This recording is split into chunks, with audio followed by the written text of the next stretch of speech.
Hello, everybody. Welcome to another Greater Love Declaration interview video. The Greater Love Declaration is a statement by ministers and pastoral workers across Christian denominations about historic Orthodox teaching from the scriptures, from the Bible, about marriage, sex, and identity. We love working with different organizations, and particularly today with the Christian Institute.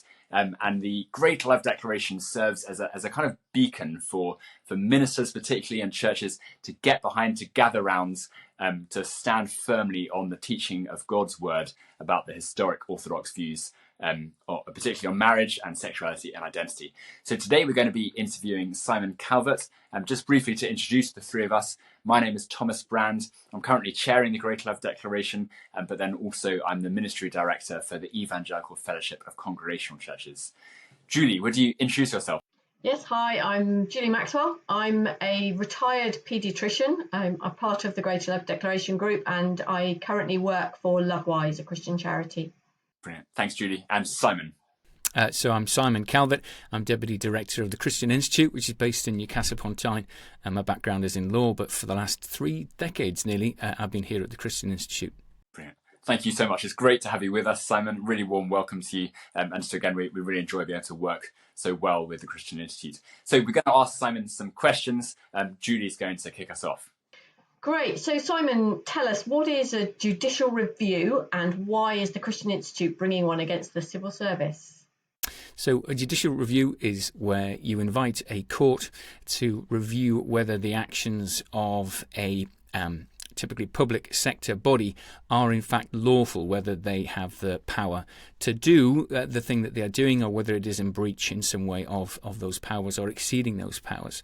So the Christian Institute has written to the head of the civil service indicating that we will be seeking a judicial review of the civil service's practice of officially participating in pride. And so we are invoking the law on impartiality. The civil service is bound by laws and by guidance around impartiality. As you'd expect, everybody thinks of the British civil service as impartial, and we say that the practice of officially participating in pride marches and dishing out and having civil servants wearing rainbow lanyards whilst they're on duty, and indeed the policy of civil servants having so-called preferred pronouns in the footers of their email. We're saying that all of that suggests that civil servants are not actually being impartial on the highly contested issue of gender ideology and more broadly. That's really interesting. Have you got any other examples of the civil service actively promoting LGBT? Well, it's been interesting over the recent decade to see the way in which civil servants have, in meetings that I've attended with them, have not felt the need to ensure that they're communicating impartiality. So, for example, I had a meeting at the Department for Education, and we were there talking, I think, about sex education, and so the kind of purpose of the discussion was the extent to which the DFE and schools were promoting gender ideology, for example, and the extent to which that was a clash with Christian beliefs, affecting Christian pupils, Christian teachers, and so forth. The the DFE building, I can't remember, 8, 10, 12 stories high, and you stand on the ground floor in the atrium and you look up 8, 10, 12, 10 stories of a lift block, and every floor had a pride flag stuck to the inside of the glass. And so what it meant was, the effect was you had 100 foot tall, or whatever it was, pride flag dominating the entire DFE. So, I mean, whatever else it is, that the pride flag is a profoundly political symbol, and it suggests very much having taken sides on the issue of LGBTQ ideology, and in that case, having taken sides on how it should be dealt with in schools. And I think it was the same meeting, maybe a different one, I'll have to check my diary, where when the civil servants sat down, they were all wearing rainbow lanyards as well. And then when they opened their laptops, half of them had rainbow stickers on the on the top of the laptops as well. Now, just to be absolutely clear, if a civil servant wants in his or her personal time to endorse or promote, any kind of ideology, they're entitled as private citizens to do that. But what we're saying is there are laws on impartiality. There is guidance, and it is very, very important that civil servants communicate impartiality. I've been trying to think of kind of comparators. If I'd gone to that meeting and I was working for Just Stop Oil, and all of the civil servants had been wearing lanyards sponsored by an oil company, or vice versa, I was working for an oil company and they were wearing Just Stop Oil lanyards, you would think that was inappropriate. You would think that suggested that they'd already prejudged the situation, that there wasn't really much point in you being there because they'd already taken sides. And it's that is the problem that we're trying to address. Yeah, and it's something that lots of people are concerned about, particularly schools and parents, and the impact of that on children, isn't it? But I guess some might respond to that by arguing that it's one of the roles of the civil service to promote diversity. So how do we respond to that kind of viewpoint? Yeah, so I think there's a few ways to think about that. One is what do we mean by diversity? And again, I think taking sides on an issue suggests the opposite of diversity, because you've already taken a view. I think the other is, to what extent is it the job of the civil service to promote a very particular kind of approach to diversity? I think that the job of the civil service should be to operate in accordance with the law and to develop policies in consultation with a range of stakeholders that are fact-based and aimed at genuinely improving things. And I'm not sure that kind of prioritising some very narrow view of what diversity is over the top of all that is really the answer. And I think that the evidence is kind of in really that approach hasn't worked. It's how we've ended up with so-called Stonewall law, where so many civil servants had bought into Stonewall's gender ideology-based interpretation of the law, and so that civil servants were actively misstating the law because they'd believed what Stonewall activists had told them rather than what courts and lawyers had said. And that's how we wound up having to have that ruling from the Supreme Court recently, confirming that in the Equality Act, when it says sex and when it says woman, it means biological sex and a biological woman. But for years, the civil service, at least many court aspects of it, had, as I say, blindly followed Stonewall law, which was a very different interpretation. Those are such helpful points. Thank you so much, Simon. A couple of questions from me. So first of all, what would you hope, you're bringing this judicial review against civil service, what would you hope and expect the outcome to be?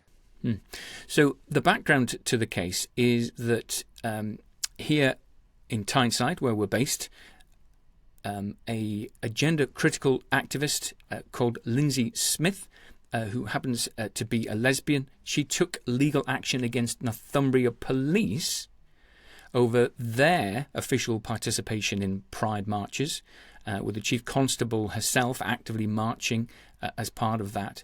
And she also challenged them over the fact that they had rebranded some of their police cars with Pride and Progress flag colours.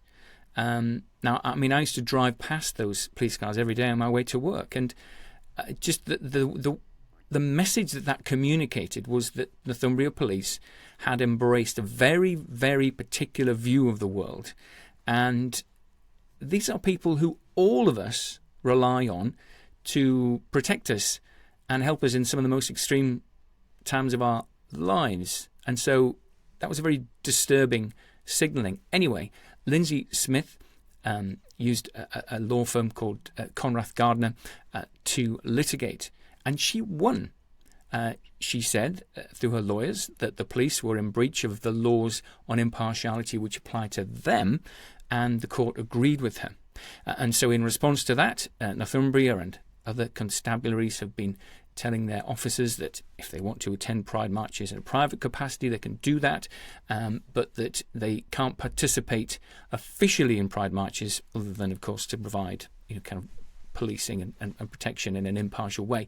And also they've been sort of removing the pride branding from some of those cars. So how do I think this case is going to go? I think that the courts are going to look at what the civil service is doing and its active embrace of pride ideology and pride marches, and come to the same conclusion. And I'll give you a couple of reasons why I think why. The civil service actively encourages civil servants to participate in pride marches. So at Whitehall, they're encouraged to attend the London Pride March, and the civil service prints and provides them with T-shirts that are branded with civil service pride. And so this is a very active thing that they are doing. And for the record, London Pride is so political that it has banned the mainstream political parties from taking part, because London Pride takes a different view on gender ideology. It supports gender self-ID, puberty blockers for kids. It opposes the Supreme Court ruling. And so, again, if political parties are actually banned from joining London Pride, why in the wide world the civil service think it's appropriate for them to be officially participating in it when the message and the politics of that march is so clear and I think unarguably diametrically opposed to the majority view of British voters. But even if it wasn't, it would still be controversial and divisive, and that's why they shouldn't be involved in it. So I feel pretty confident that a court will take the same approach to the civil service active promotion and participation in pride marches as the court took to the case involving Northumbria Police. That's so helpful. Thank you, Simon. And particularly your comment at the end that London Pride had excluded political parties' involvement and admittance. That makes it so clear that it is a politically motivated and political issue right at the root, at the heart. Finally, for people listening and watching to this, what's the best way for ministers and churches and Christians generally to support what you're doing? How can we help? Well, thank you. Well, it's so important to be informed about these things so that we can pray. It's important to be informed about these things because in our churches, we will have people who are coming up against this ideology, gender ideology and LGBTQ ideology more widely. And so I think it's vital that in our churches we are encouraging and equipping one another to be able to understand these movements, to understand these ideologies, to understand the extent to which they contradict the Christian faith.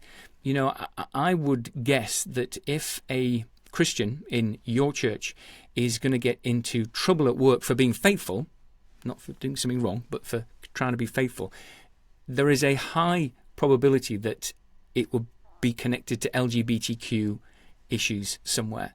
And so, if I might be so bold, if we are not teaching and equipping people in our church to know what it means to be faithful in that situation rather than just compromising and going along with the world, and B, how to take your stand in the workplace in a genuinely Christian way, speaking the truth in love, demonstrating the humility and patience and kind of wiseness of speech that the Scripture encourages. I think if we're not equipping ourselves in our churches, I think that we're letting believers down. So I think we need to pray. I think we need to be teaching on these things. So the Christian Institute has a bunch of great resources just to help Christians to think through these issues. Our website, christian.org.uk, has publications, lectures, and daily updated news articles.